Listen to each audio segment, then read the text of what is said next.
So any questions in Ophidia? If I remember, we spoke of characteristics of group characters of Ophidia, okay, and under group characters we try to divide or we try to classify Ophidias. What were the three groups?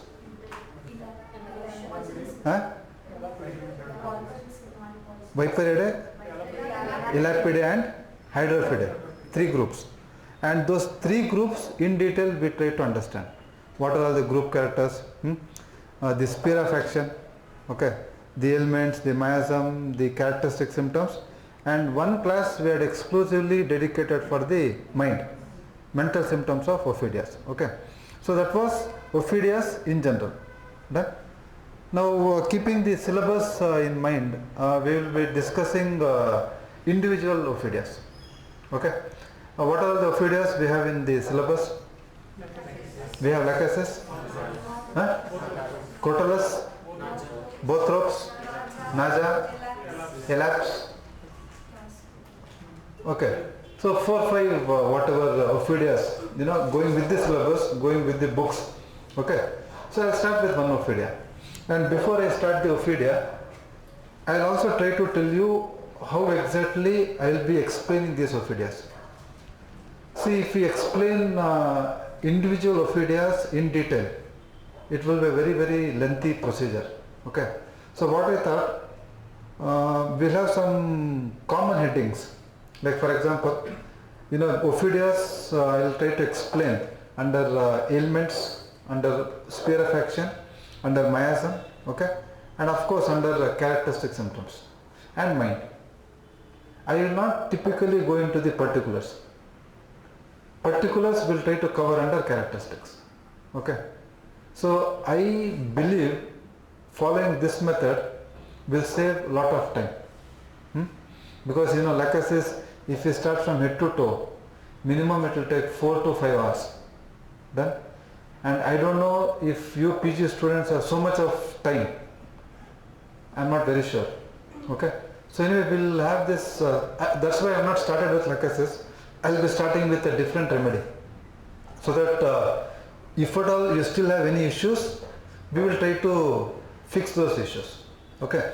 So I'll start with a very simple Ophidia, and from the image. Okay. From the image, you will realize. Okay. Pointer? Oh, okay, good. Okay, from the image, I hope many of you can guess the. Okay, what made you think of Vipera? Which snake has this speciality? Why Vipera? Okay, now this is rattlesnake. Is rattlesnake Ophidia? I mean, it's rattlesnake, the snake that you are talking of. Okay. Now the snake that we'll be discussing today is Crotalus Horridus. Okay. Now the speciality of this snake, if you watch it on National Geographic or if you just Google or if you look into the YouTube, you can see the snake, and it has a special sound that it produces, and this sound is like a rattle. Okay. If you remember our engage, we had a lot of instruments, right? At least people from the rural background will appreciate this. We used to play with small toys, fine? And there was this one toy which would make a lot of noise. And if you recall that noise is what you see this particular snake is capable of making. Okay? So common name is rattlesnake, and it's a very poisonous snake, basically from America. Okay? And Crotalus Horridus is what we will try to explore in detail. Now before I start contributing, what do you know about Crotalus Horridus? Because it's already been done in your UG. Okay? I am trying to give you a wider information for a PG student. Okay? So what is your understanding, or what do you remember, from your UG classes? Very good. It's a hemotoxic venom. Good. So you see a lot of hemorrhages in Crotalus. Absolutely right. Good. Apart from hemotoxic. What else? Action on liver. Okay, it also has action on liver. Probably a ophidia which predominantly acts on liver, or which has got highest action on liver, and that ophidia is Crotalus. We will discuss all the points in detail, but I just want to understand how much you know, so that accordingly I can plan, or accordingly I can explain Crotalus. Okay, hemorrhagic remedy, liver remedy, beautiful. I appreciate. Yes, talking of side, it's a right-sided ophidia. That is one important difference between lachesis and Crotalus. We'll also look into the differences a little later, not in today's class. I don't think we'll have so much of time. Okay, anything else? Blood poisoning. Okay, beautiful remedy for blood poisoning. Can you use a word, a single word? Very good, beautiful, Dr. Ventadri. Dr. Shilpa says blood poisoning. Absolutely right. And a better word I will be explaining to you will be septicemia. Very good. Good. Anything else? It's an open thing. Anything in Crotalus that you can recall at this point? Crotalus is what? No problem. Okay, that is more of, okay, Crotalus also has clairvoyance. Clairvoyance is foreseeing. When I told you mind of ophidia, I was talking to you of extrasensory perceptions. Okay? And that foreseeing, and I also told you it is more and more prominent in Crotalus cascavella. Though it is also there in Crotalus horridus, though it is there in ophidias in general, clairvoyance is very strong in Crotalus cascavella. Beautiful snake. I don't know about the snake, but at least a beautiful remedy. I have used this often in my clinic, Crotalus cascavella, with wonderful results. Okay.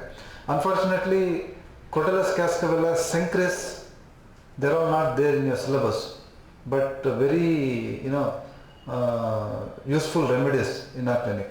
Okay. Anything else apart from?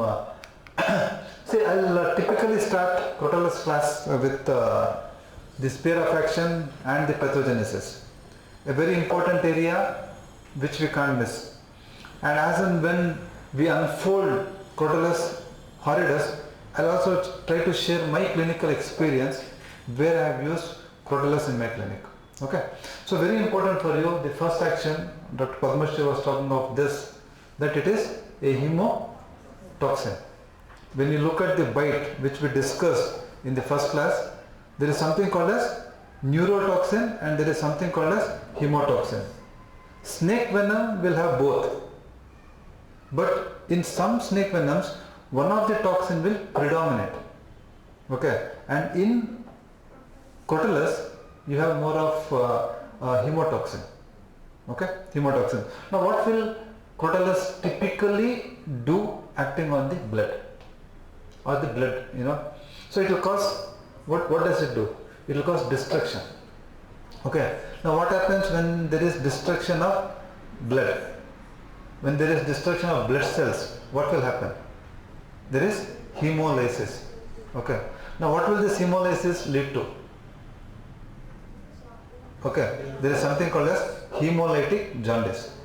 Okay, now indirectly what I am also trying to give you a beautiful clue is Crotalus can be a very important remedy for hemolytic jaundice. Okay, then which are all the other types of jaundice we have? Obstructive jaundice, good. Hepatic jaundice. Okay, so hemolytic jaundice, one very important indication. Now why there is hemolytic jaundice? You know the reason. Okay, so it will cause disorganization of blood and tissues. Okay, we'll go ahead quickly. Destruction of blood cells giving rise to hemolytic anemia, and you also rightly told it will give rise to jaundice, and obstructing the blood flow, it can also give rise to necrosis. Disorganization of blood and tissues. Okay, so this is a very important slide of Crotalus. Remember this. Okay, action on blood. Now second thing is, you also see this remedy acting on skin. Can you quickly recall what could Crotalus horridus do acting on skin? Venkataji and Dr. Shilpa was talking of septicemia, blood poisoning. Keep that in your mind and start thinking, what on skin can lead to septicemia? Very good, beautiful, Dr. Krishna Das. He's got the answer. Carbuncles, boils, blood boils, carbuncles, fine.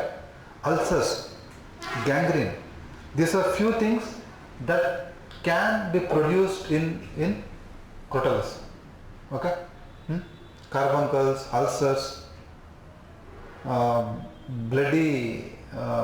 boils or boils in general, abscess, they all come under Crotalus horridus. Okay? So two areas we have discussed. We will quickly look at the third area. And this third area, this information I have directly taken from Dr. Bird's Physiological Materia Medica. I read it twice, thrice. I felt I should not modify the statement given by that great man. So I've just taken it from Bird's and I'll just read it for you. This is also a remedy which has an action on the pneumogastric nerve. Okay. Acting on the pneumogastric nerve, it causes glossopharyngeal, it mainly acts on the glossopharyngeal branch, and it mainly causes irritation and spasm of the pharynx and larynx. Very important. You know this. We have discussed under the generalities of ophidia. That's the reason they have sensitivity of throat. Okay. And that is also the reason they also have difficulty swallowing. So pneumogastric nerve and exclusively the glossopharyngeal branch is where Crotalus horridus acts. Very important. Okay. So I have just, to make it colorful, I have also given you an image of pneumogastric nerve. Okay. So we'll go ahead. Now, when you said hemotoxin or when you said Crotalus predominantly acts on blood, I also gave you a clue that snake venom contains both neurotoxin and hemotoxin. There are few in which neurotoxin is more and there are few in which the hemotoxin is more. Okay. And Crotalus is a remedy in which hemotoxin is more but neurotoxin is also there. Okay. But action is not as great as hemotoxin. Done? So acting on the nerves, what exactly Crotalus does? What we call it as cerebrospinal system. Acting on the cerebrospinal system, what do you see Crotalus doing? Very important. Okay. So, when you look at the parts, what you have to remember is, this is a remedy which has an affinity for the pointer I was showing. Any wild guess? Okay, something, close to cerebellum. Now what you see is, it is having an affinity for the medulla oblongata, the one which connects the brain and the spinal cord. So medulla oblongata is what the researchers have observed when there is this snake bite, Crotalus bite, that is what is getting affected. Okay. Now what is the affection of, what is the function of medulla oblongata? Respiratory, blood, it maintains blood pressure, it helps in respiration, it helps in swallowing, okay, heart rate it maintains, these are few things. Okay, so what you need to understand here is, these functions gets disturbed in Crotalus. Okay, similarly, acting on the cerebrospinal system, I just told you it affects the medulla oblongata and it also affects the sensory nerves. Done? Okay, what do you understand the sensory nerves? Example? Olfactory, good. Fine. Anyway, so what I want you to understand here is, the medulla oblongata and sensory nerves are predominantly affected by Crotalus horridus. Any other remedy that you can quickly recall here? Sensory nerves. Sensory nerves. See, hypericum, I have no issues. Hypericum is a beautiful remedy acting on nerves. Fine. I am talking of sensory nerves. Coffea, more than coffea. More than chamomile. What was that? Nuxometa. Nuts. I got nothing other when you are, I mean with the other answers you have given. But whenever you talk of sensory, one remedy that should also quickly come in is nux vomica. Why nux vomica? Why nux vomica? What do you have in nux vomica? They are very very sensitive to noise, external impression. Okay, they are very very sensitive to light, fine, smell. Okay, taste. All these things are exaggerated in nux vomica. Here in Crotalus, those actions get depressed. In nux vomica, you had what is it? Acuteness of hearing. Small noise, he gets irritated. In Crotalus, you have diminished hearing.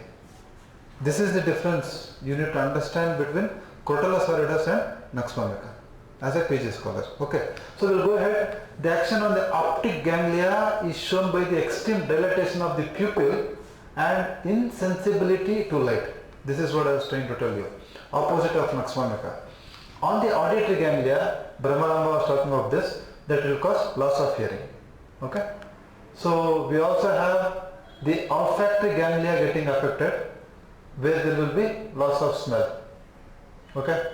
The most pungent salts held to the nostrils are not noticed.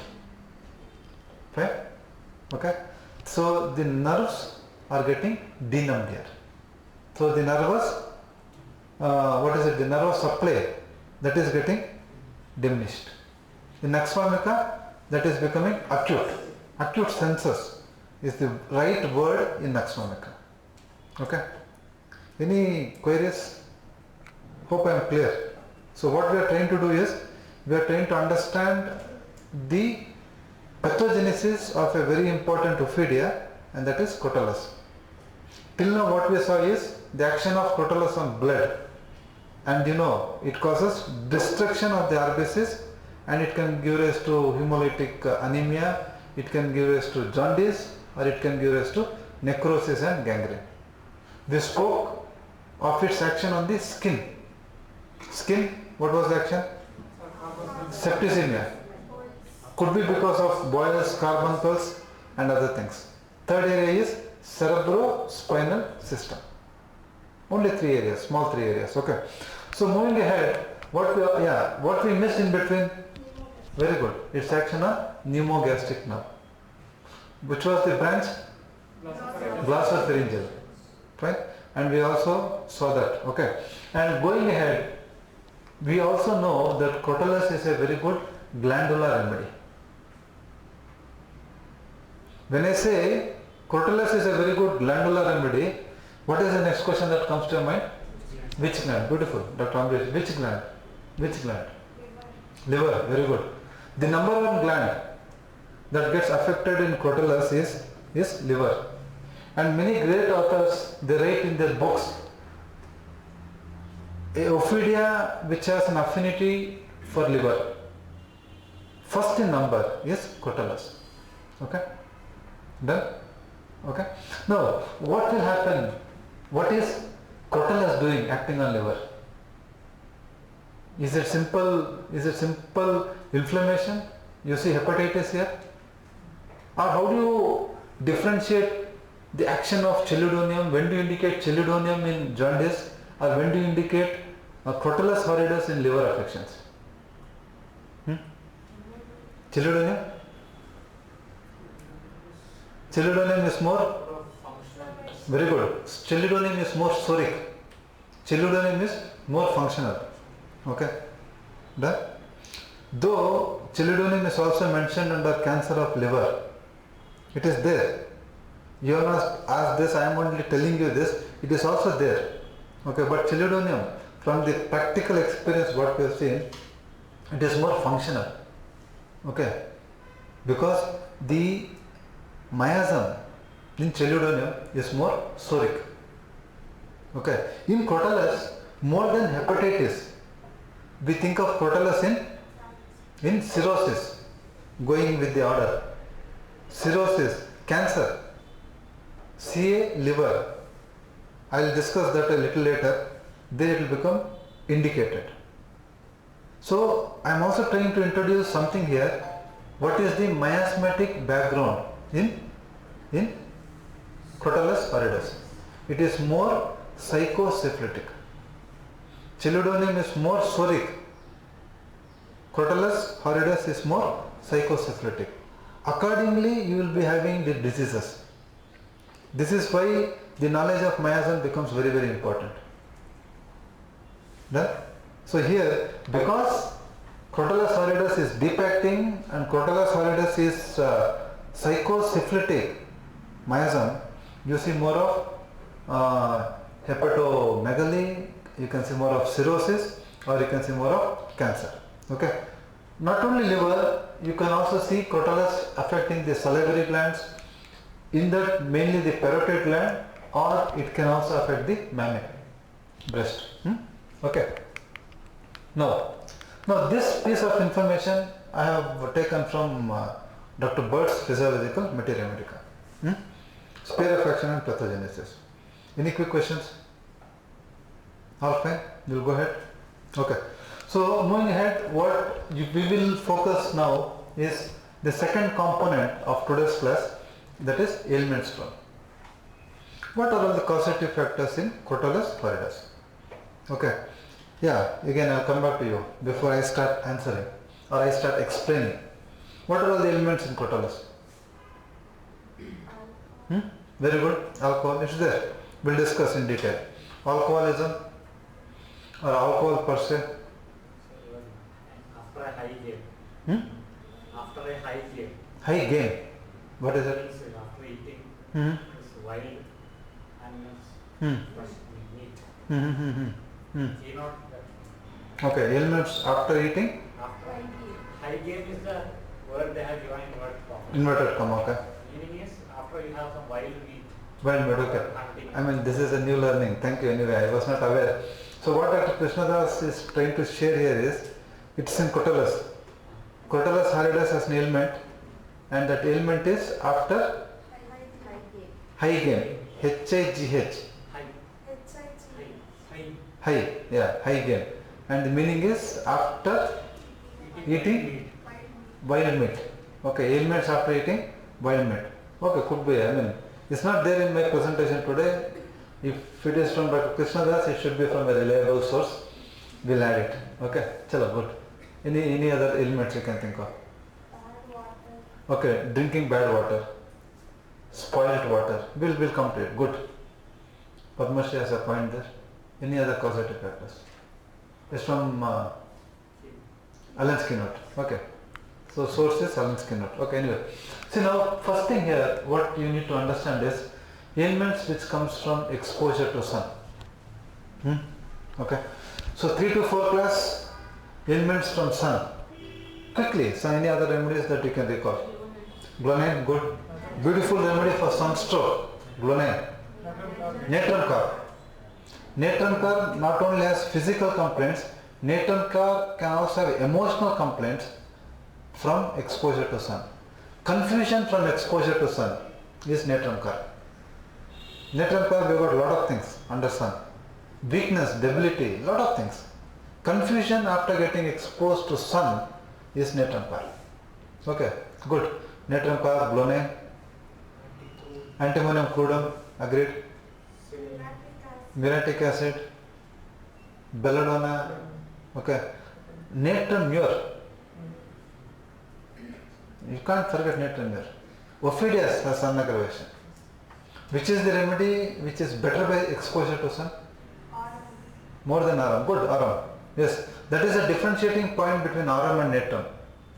Natron aggravation sun, aram amelioration sun. Good. But a better remedy than aram is Strontiana carb. Good, Dr. Venkatadri. Strontiana carb is a remedy, amelioration sun.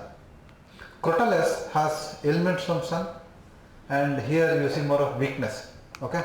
Not only sun, you also have ailments from lightning. So which are all the other remedies that you can quickly recall? Huh? Very good. Rhododendron, phosphorus. Why rhododendron, phosphorus, natron carb? These remedies, they are sensitive to lightning. They are sensitive to certain energies in the atmosphere. Thunderstorm, lightning. Okay, mainly phosphorus. Done? And of course, as Dr. Brahmarama rightly told, you also have rhododendron, which we never think of. You can also think of Crotalus. In Crotalus, lightning will cause, this is not the thing you need to follow. There is another ailment, ailments from fright. Because both the things, the effect is same. So I am giving you the effect now. Ailments from lightning, ailments from fright. Because of both the things in Crotalus, you will have vertigo. Vertigo coming from lightning, vertigo coming from fright. Okay, fright. Done? I'll share a small case of a lady.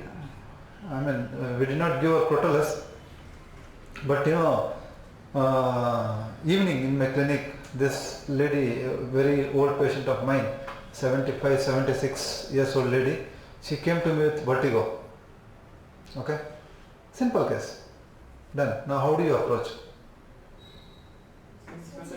Very good. Since when? So since 3 a.m. in the morning, since 5 a.m., 3 a.m., 5 a.m. something, since morning. And because I am not available in the morning, so she came and she met me in the evening. So what should be your next question? Okay, good, very good. See, this is a very simple case. Done. But now what you need to understand is, if it was an allopathic doctor, for them vertigo, why may not make a big difference. Why might make a difference only for diagnosis. Is it because of manias? Is it because of anemia? Is it because of something else? That is what they focus upon. But we homeopaths, we will have a more difficult and a tougher task. So this lady was apparently fine, she was absolutely fine, and night around 12 or 2 something she gets a call from her son's relative, somebody. They stay separate, and this son is admitted in the hospital. He had some chest pain and he's been admitted in the hospital. Okay, and after that she starts with vertigo. Then see the difficulty of a homeopath. Ideally, if you give a Vertin tablet, she'll be okay, allopathic point of view, fine. But for us, what is the difficulty? Why did she get vertigo? A lady who was absolutely fine, why did she get vertigo? Now, she's given you the cause, and there will be definitely a cause. Sir, nothing happened, I just got up, I had vertigo. Don't go with that theory. You have to be damn sure that something has happened, and you need to tell me is what the confidence you need to have. Okay, so she's given you the cause. So how do you interpret? And what happens after you give a remedy? Ailments from? Okay, Dr. Padmesh has a point here. Ailments from bad news. And the only remedy we have here is calcarea. Vertigo, bad news from. The only remedy is calcarea.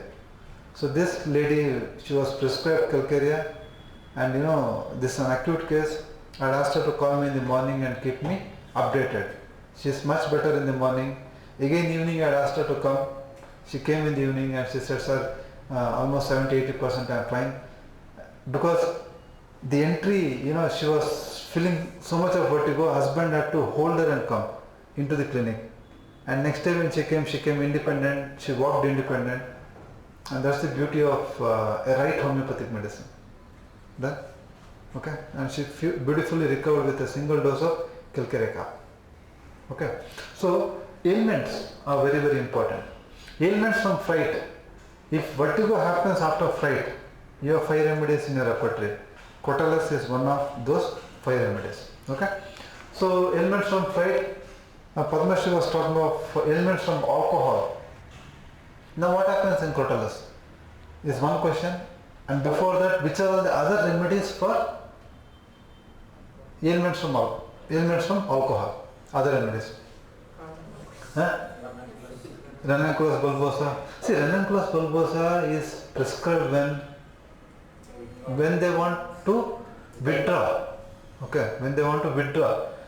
Ranunculus, you also have another remedy, no? Rare remedy. Quercus, yes, absolutely right.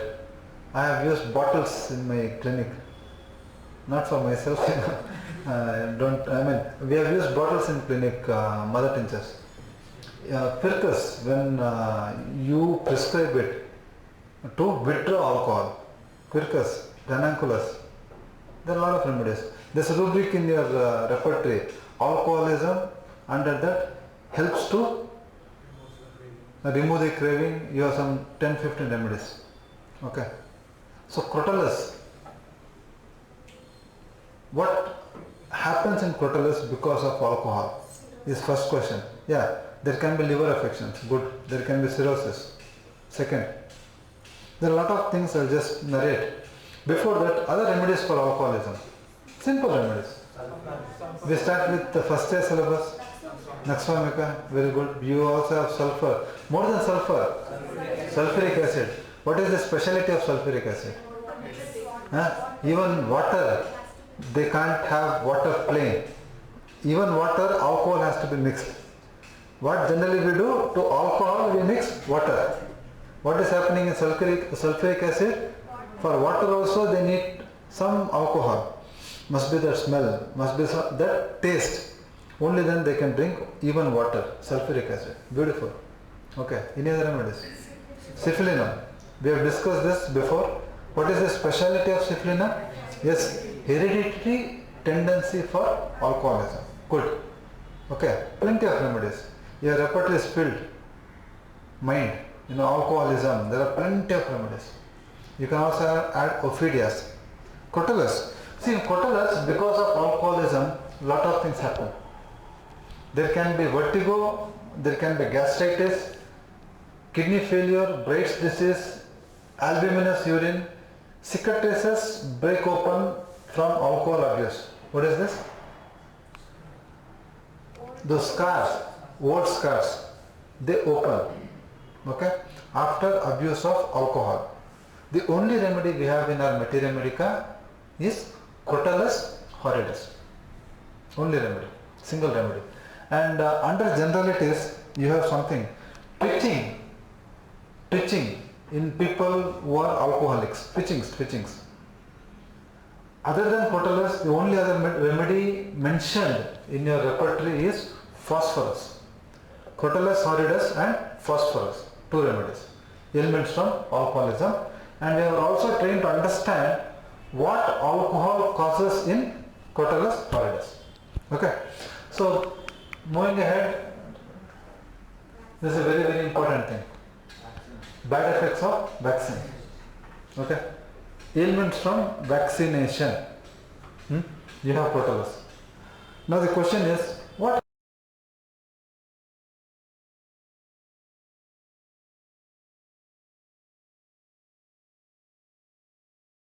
happens in Crotalus? If you open our materia medica, the source books, the repertories, from head till toe, you have a lot of things mentioned. Under every chapter, you have vaccine, bad effects of vaccine. Head, you have mania after vaccine. Fine, sorry. Under mentors, you have mania after vaccine. Every chapter has bad effects of vaccination. Now, where do we fit in Crotalus? Or what is the effect of Crotalus in vaccination? Okay. Any inputs? Crotalus mainly causes eruptions, skin eruptions. Other remedies? Skin eruptions after vaccination. Mesothelium, beautiful. I have a very nice case of a girl with urticaria, bad urticaria. And the trigger we saw in that girl was she was given vaccine. That was the only thing available. 24 hours before or within 24 hours vaccine was given, and then she lands up with bad urticaria. Face, head, toe, everywhere, bad urticaria. Okay, must be, you have seen? Yeah. Shobhashri, she has seen this case in clinic. We had given her Mesothelium with beautiful improvement. Okay. But she is a known case of urticaria. Okay. Mesothelium helped as a state. We could, bring her back to normalcy. But again, we have to take her case in detail and then she was prescribed stramonium as a constitution, and it's been almost 6 months or 9 months, absolutely no attacks of urticaria. Okay, so that is what, again, see, only thing is homeopathy works, it works beautifully. The only criteria is your remedy should be correct. Matching the right remedy is the only difficulty we homeopaths face. When the remedy is right, we see wonders happening. The patient's mother is a very educated female, highly educated female. She was so impressed with the speed, how our remedies worked, because she was giving cetirizine, allegra and all before. And see, they are a better judge. They appreciate things better. Sir, after giving those and after giving your medicine, the kind of difference we notice is something miraculous. Okay, so mesothelium, not only mesothelium, you also have sarsaparilla, bad effects of urticaria, skin eruptions after vaccination. Skin eruptions after vaccination, sarsaparilla, mesothelium, tuja. Okay, and there's one more remedy, vaccinum. That again can be a remedy for eruptions. I am talking of eruptions. Okay, so insect bites. You know this insect bite. Okay, we have many remedies. Probably what will happen in Crotalus? Insects bite going to the extent of septicemia. I have a case, but I don't know if we have so much of time. Yeah, we don't have time. Anyway, we'll discuss that case when time permits. So insect bite, okay. Yeah, I'll come back to this a little later. Dr. Padmasha was talking of foul water. Foul water, when you have accidentally sewage water getting mixed with drinking water, and unfortunately you consume.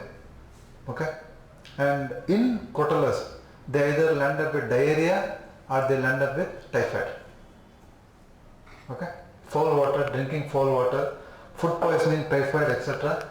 And you also have ailments from apoplexy. What is apoplexy?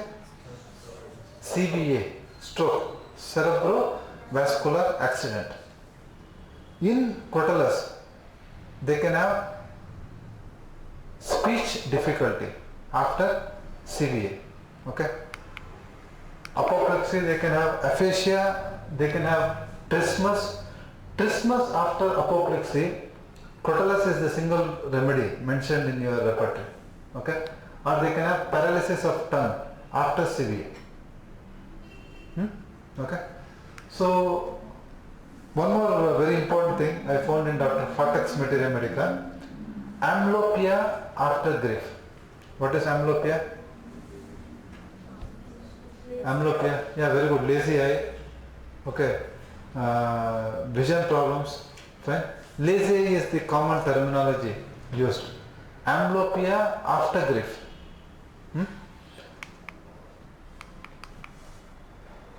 Now this last causative factor I want you to understand, and this is noxious effluvia.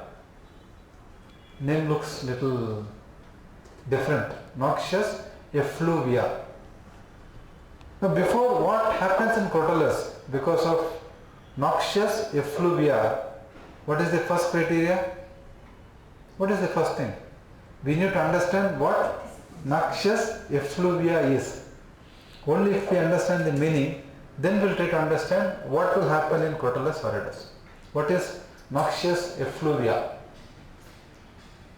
These are all old terminologies. Okay. Noxious means noxious. Something that is harmful or something that is also causing you nausea. Okay. See, what will happen is, here an unpleasant smell or exhalation of a gaseous waste or a decaying matter. Now this is what it means.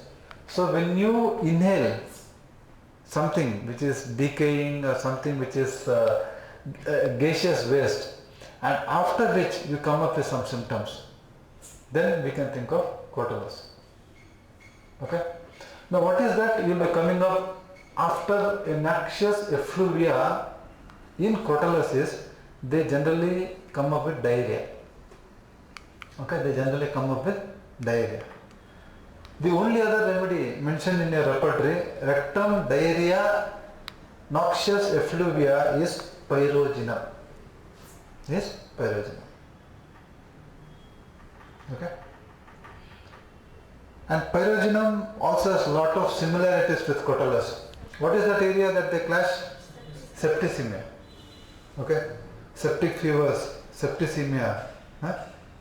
We'll be trying to take up some comparison a little later. So this is what you have in Crotalus. Do you have time for characteristic symptoms?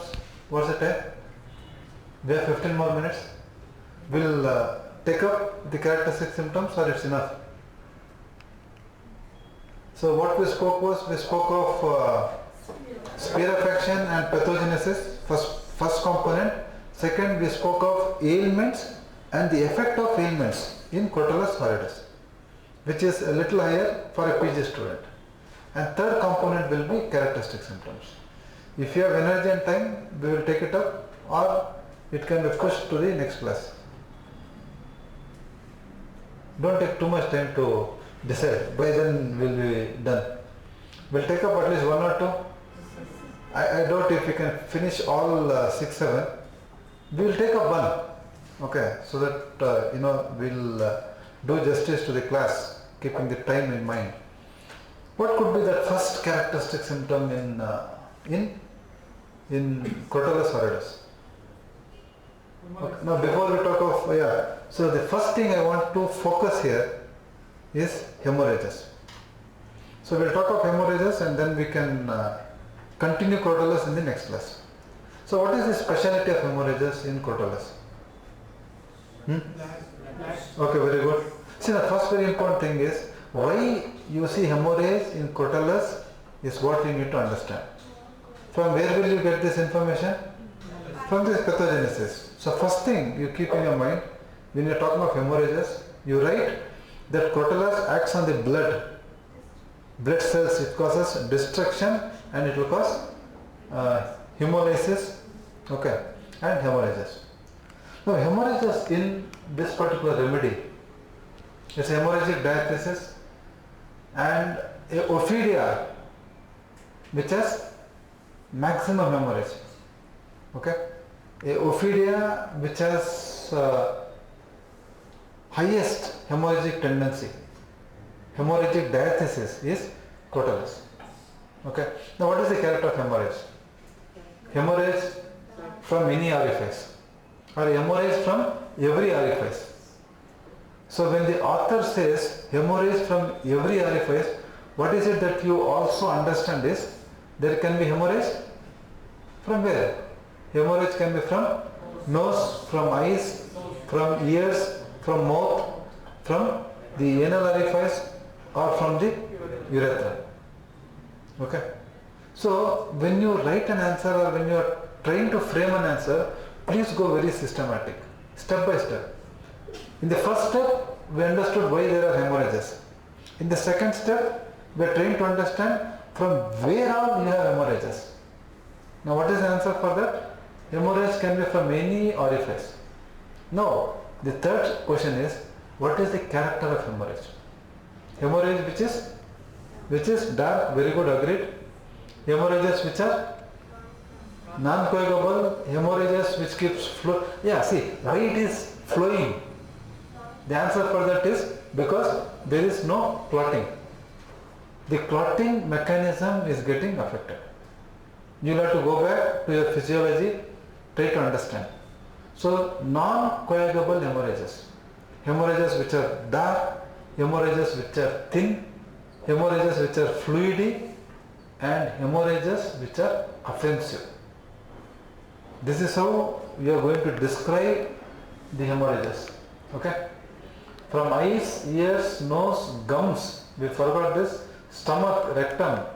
I am going from the anatomical order. Urinary tract, the female, respiratory, and any other areas that you can think of. Hemorrhages from ulcers, bleeding ulcers.